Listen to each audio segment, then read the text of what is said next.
Warning, this video may contain spoilers for the TV show or movie that we discuss in this video. If you have not yet watched the TV show or movie that this video is about, please come back to the video at a later time after you have watched the content that was discussed. You have been warned.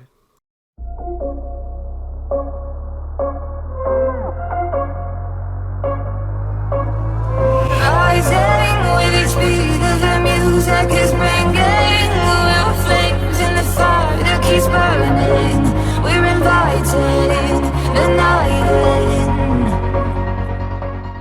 Tactical nuke incoming!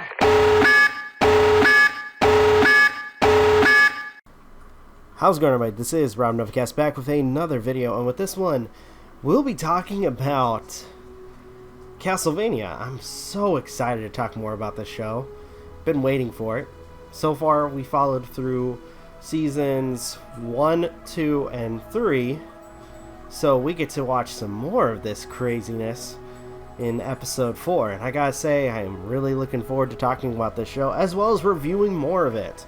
So far, especially when it comes to the animated shows, or at least actually to an extent a lot of their shows in general, most of the shows have been really solid in terms of what has been presented on Netflix. So really excited to discuss this.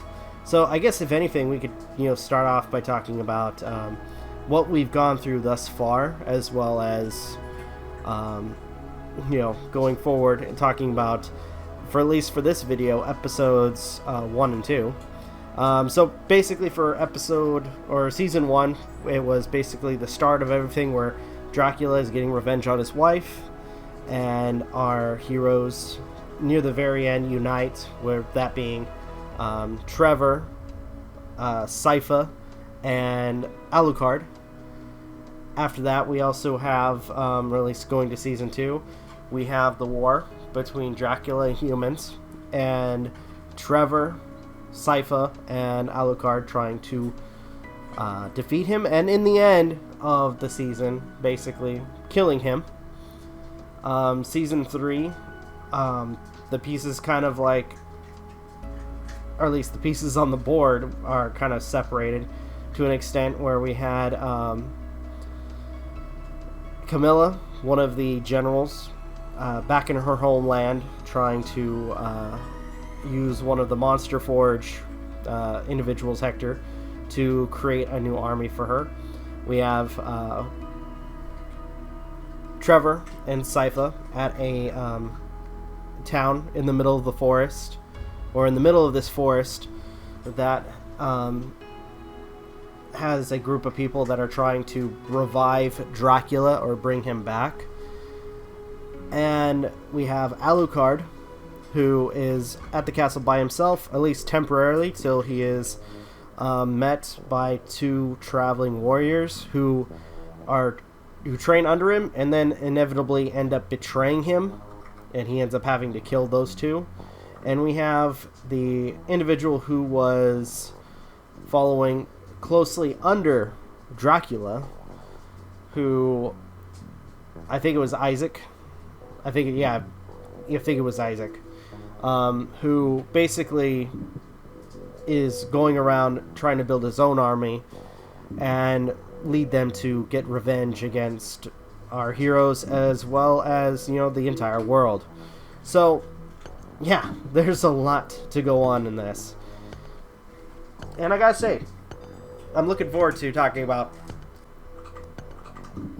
about season 4 and what's to come. So without further delay, why don't we go ahead and get started for this video, which is episodes 1 and 2 for season 4.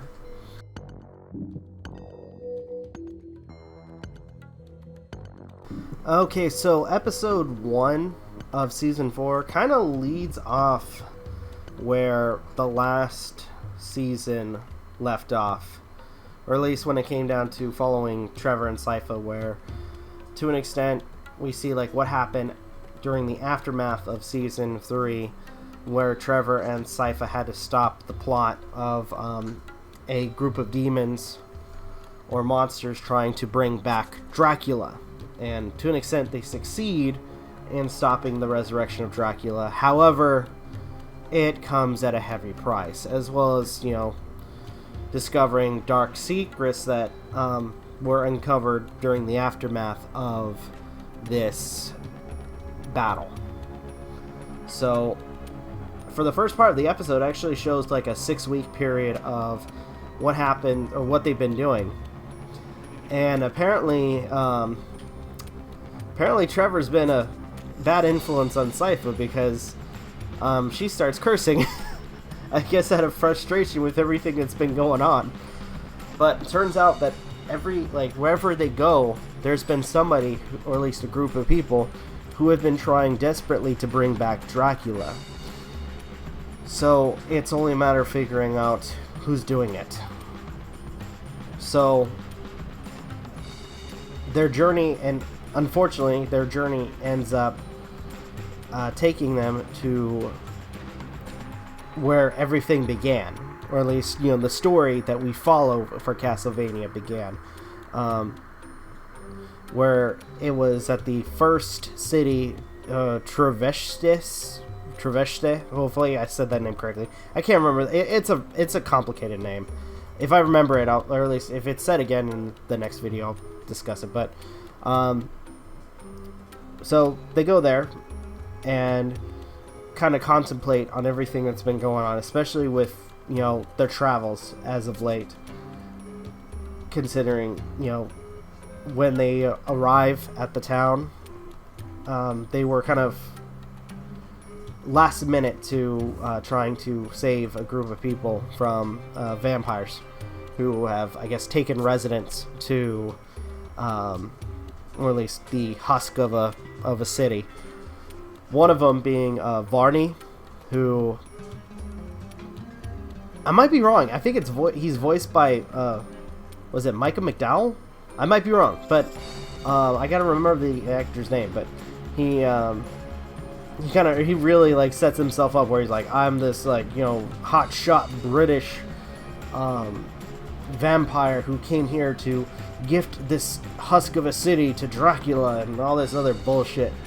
And he's really pissed that some of his minions got killed, and that Trevor and Sypha might ruin his plans. So yeah, that's something.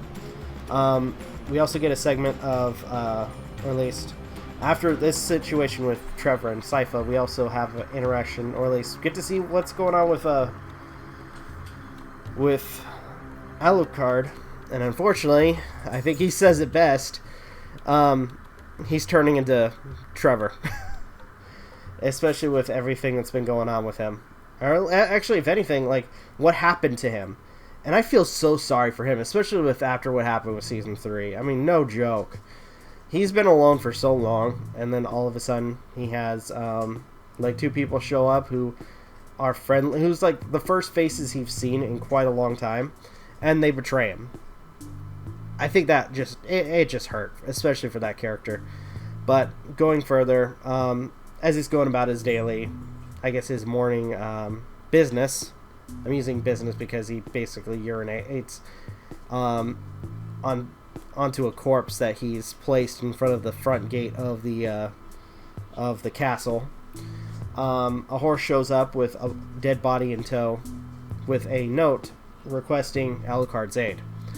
So, to an extent, he doesn't know what to do, or at least, I mean, I think he knows what to do, but we don't see what his decision is yet, because all we see of him is take the body, actually feed and water the horse, and then take the body that was on top of the horse and bury it.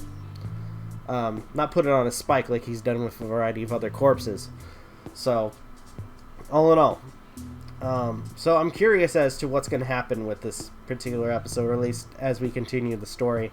All in all, this has been fun thus far.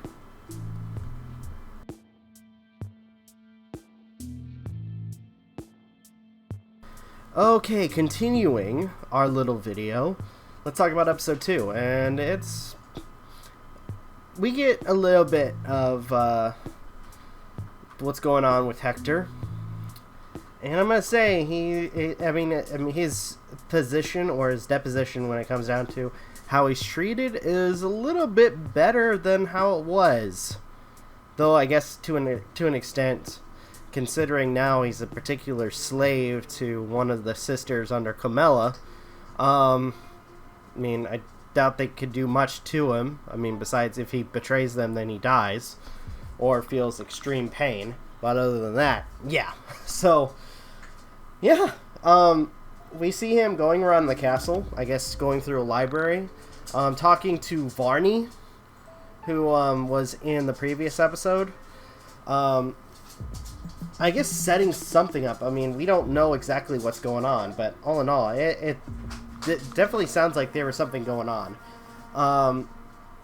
He was talking to a variety of different vampires about materials that he needs, and we end up having a conversation between him and the one of the sister vampire who enslaved him, discussing, I guess, a hammer that he's trying to forge. And I guess, if I remember correctly, the hammer that he used to create monsters, he lost. So he's trying to create a new hammer. And all in all, when it came down to everything that was involving him creating monsters, is kind of put at a standstill till this hammer is forged. And to an extent, we have a conversation with Camilla, who is frustrated with Hector about the fact that he's not making her monsters, but has a great conversation with her and the youngest vampire, who I guess is now that owns Hector. Where Camilla talks about how, I mean, with how her life has been before becoming a vampire and after, how at this point her deposition relates, her thought process is she wants everything. She wants to rule everything, and she wants to be no longer under anyone else or have anybody opposing her. That's her goal, like above all. She wants to have everything and everything, and even when asked the question, is that going to be enough, she basically says she doesn't know. But in some sense, yes, I guess. That once she has everything, she may feel something like she is no longer needing of anything else. Which is interesting, to say the least.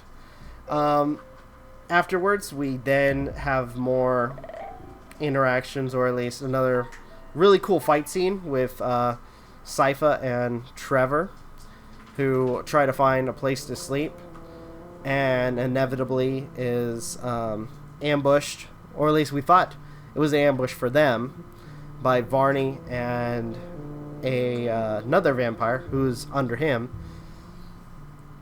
as they're fighting, who were basically trapped, or at least Varney and the other vampire trapped them with demons. And as Trevor and Sypha are basically fighting these demons, a group of people show up to try to help them. And it turns out they are, I guess, the Royal Guard or the Resistance against the vampire nest of Trodravesta. Hopefully I said that name correctly this time. Of Trodravesta, who are, I guess, some of the people that are the last remaining in the husk of a city. And I guess the reason that the vampires are attacking them, or at least trying to get a hold of them, is because apparently under the city is a vast variety of different items and weapons that could possibly, very possibly, hold the key to Dracula's resurrection, as far as they know. So the vampires at this second are trying to get into the catacombs where the last remaining humans are at, and try to see if there's something that will resurrect Dracula. So all in all, that's actually really cool, and it ends with the vampires leaving, or at least the leaders of vampires leaving, and the last remaining guard that was alive take off and pursue the vampires. And it follows with Trevor, who is pit-pocketing the dead, come across a stone that came off of the dead bodies, or one of the dead bodies, and proceeds to pocket it. And I think Sypha says it best. She's like, where she says, I've seen enough glowing stones to realize to just let it be, or leave it alone. And obviously he doesn't do that and sticks it in his pocket, and he's like, when does that ever happen? So all in all, these two episodes have been interesting. I mean, we're getting back to watching more and more of the the show itself. So I'm really, really, really freaking excited to watching more of this show. So with that, follow us on our next video where we talk about episodes 3 and 4. Really excited to do some more of this show. Hopefully you guys enjoyed this video. If you guys can, please leave a like, comment, share, subscribe, all the good stuff. If you guys want to follow us on social media, links are in the description down below, as well as check out our daily content and the weekly podcast. With that being said, this is Novakast signing off. Have a good one, and take care. Peace.